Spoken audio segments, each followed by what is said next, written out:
ഇന്ന് social media തുറന്നാൽ പലതരത്തിലുള്ള പരസ്യങ്ങളാണ്. ഒരു വ്യക്തി ഒരു ദിവസം ഏതെങ്കിലും ഒരു ബ്രാൻഡിലൂടെ കടന്നു പോകാത്ത ഒരു ദിനം പോലുമില്ല. അതും പ്രിയപ്പെട്ട നമ്മുടെ താരങ്ങളാണ് നമുക്ക് വേണ്ടിയുള്ള ഉൽപ്പന്നങ്ങളെ അല്ലെങ്കിൽ ഒരു കാര്യത്തെ പരിചയപ്പെടുന്നത് എന്നതുണ്ടെങ്കിൽ ചിലരെങ്കിലും സംബന്ധിച്ച് അത് കൂടുതൽ സ്വാധീനം ചെലുത്താനുള്ള സാധ്യതകളും ഏറെയാണ്. ആ പ്രസ്തുത ബ്രാൻഡുകളെ സംബന്ധിച്ചും താരമൂല്യമുള്ളവരെ കൊണ്ട് ഈ ബ്രാൻഡ് സാധാരണ ജനലേക്ക് എത്തിക്കാനും സാധിക്കുന്നു. സിനിമയിലെ നടീനടന്മാർക്ക് ആകട്ടെ അഭിനയത്തിന് പുറമെ വരുമാനം നേടാനുള്ള ഒരു മികച്ച മാർഗം കൂടിയാണിത്.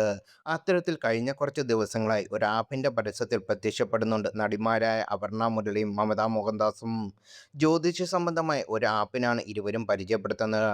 ഡേറ്റ് ഓഫ് ബർത്ത് നൽകിക്കഴിഞ്ഞാൽ നമ്മുടെ മൊത്തം ജീവിതത്തിൽ സംഭവിക്കുന്നതും സംഭവിക്കാനിരിക്കുന്നതുമായ കാര്യങ്ങളെ ഉത്തരം നൽകുമെന്നാണ് ഈ ആപ്പിൻ്റെ അവകാശവാദം.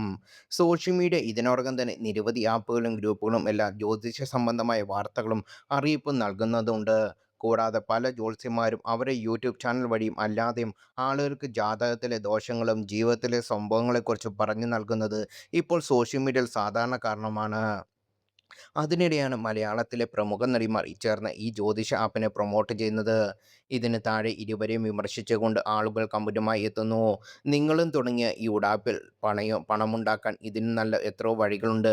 ഇങ്ങനെ പറ്റിച്ച് കാശുണ്ടാക്കാനുണ്ട് എന്നാണ് പലരും ചോദിക്കുന്നത്. അതേസമയം ജ്യോതിഷത്തിലുള്ള വിശ്വാസം ഉള്ള ആളുകൾ ഇതിനെ അനുകൂലിക്കുന്ന രീതിയിൽ നിഷ്പക്ഷമായി മറുപടി നൽകുന്നുണ്ട്.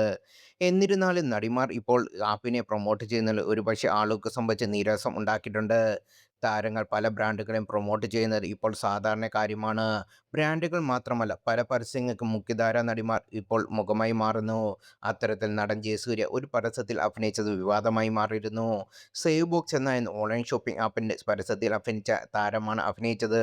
പിന്നീട് ബന്ധപ്പെട്ട സാമ്പത്തിക ക്രമക്കേടുമായി ബന്ധപ്പെട്ട് നടൻ ജയസൂര്യയെ പോലീസ് ചോദ്യം ചെയ്യപ്പെട്ടിരുന്നു.